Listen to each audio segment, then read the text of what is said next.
ओम श्री गणेशाय नमः। ओम श्री परमात्मने नमः। सभी गीता प्रेमी साधकों को सादर प्रणाम के साथ जय श्री कृष्ण। अध्याय 9 श्लोक क्रमांक 11। जो नित्य निरंतर अपने आप में ही स्थित रहते हैं, जिसके आश्रय से प्रकृति घूम रही है और संसार मात्र का परिवर्तन हो रहा है, ऐसे परमात्मा की तरफ दृष्टि न डालकर जो उल्टे चलते हैं, उनका वर्णन अभी भगवान ये श्लोक में कर रहे हैं। भगवान उवाच अवजानन्ति मां मूढा मानुषं तनुमाश्रितं परं भावमजानन्तो मम भूतमहेश्वरम्। अर्थात भगवान कहते हैं, मूर्ख लोग मेरे संपूर्ण प्राणियों के महान ईश्वर रूप श्रेष्ठ भाव को न जानते हुए मुझे मनुष्य शरीर के आश्रित मानकर, अर्थात साधारण मनुष्य मानकर मेरी अवज्ञा करते हैं। इस श्लोक को परम श्रद्धेय स्वामी रामसुखदास जी महाराज ने अपने ग्रंथ साधक संजीवनी में इस प्रकार समझाया है। परम भाव म जानन्तो मम भूत महेश्वरम।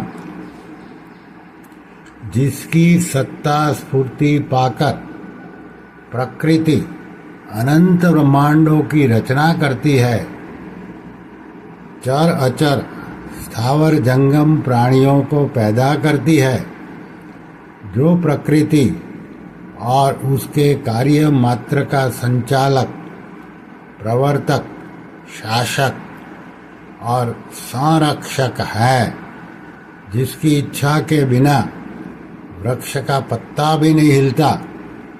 प्राणी अपने कर्मों के अनुसार जिन जिन लोकों में जाते हैं, उन लोकों में प्राणियों पर शासन करने वाले जितने देवता हैं, उनका भी जो ईश्वर है और जो सबका जानने वाला है, ऐसा वह मेरा भूत महेश्वर रूप सर्वोत्कृष्ट भाव यानी कि स्वरूप है। फिर है परम भावम। ये पद कहने का तात्पर्य है कि मेरे सर्वोत्कृष्ट प्रभाव को, अर्थात करने में, न करने में और उलटफेर करने में जो सर्वथा स्वतंत्र है, जो कर्म, क्लेश, विपाक आदि किसी भी विकार से कभी आबद्ध नहीं है, जो क्षर से अतीत और अक्षर से भी उत्तम है तथा वेदों और शास्त्रों में पुरुषोत्तम नाम से प्रसिद्ध है। गीता के 15वें अध्याय के 18वें श्लोक में ये कहा। ऐसे मेरे परम भाव को मूढ़ लोग नहीं जानते, इसी से वे मेरे को मनुष्य जैसा मानकर मेरी अवज्ञा करते हैं। फिर है मानुषिं तनुमाश्रितम।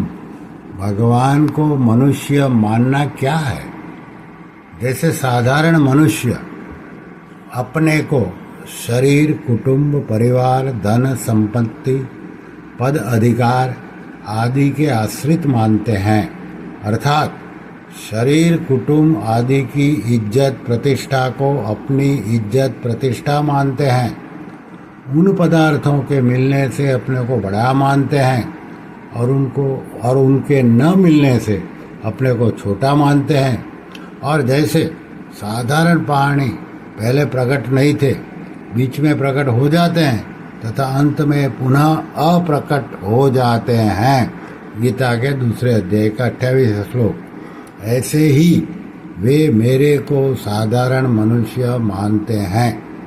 वे मेरे को मनुष्य शरीर के परवश मानते हैं, अर्थात जैसे साधारण मनुष्य होते हैं ऐसे ही साधारण मनुष्य कृष्ण है ऐसा मानते हैं। भगवान शरीर के आश्रित नहीं होते।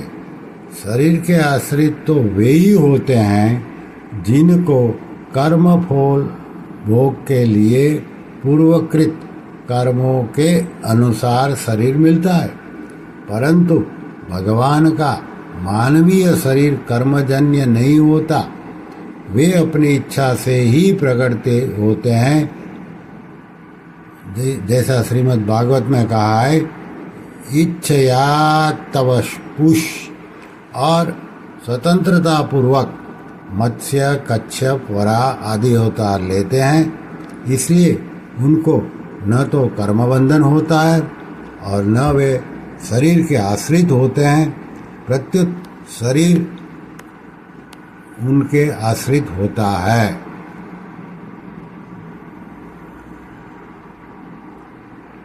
गीता के चौथे अध्याय के 6ठे श्लोक में प्रकृतिम स्वामधिष्ठाय संभवामि, अर्थात वे प्रकृति को अधिकृत करके प्रकट होते हैं।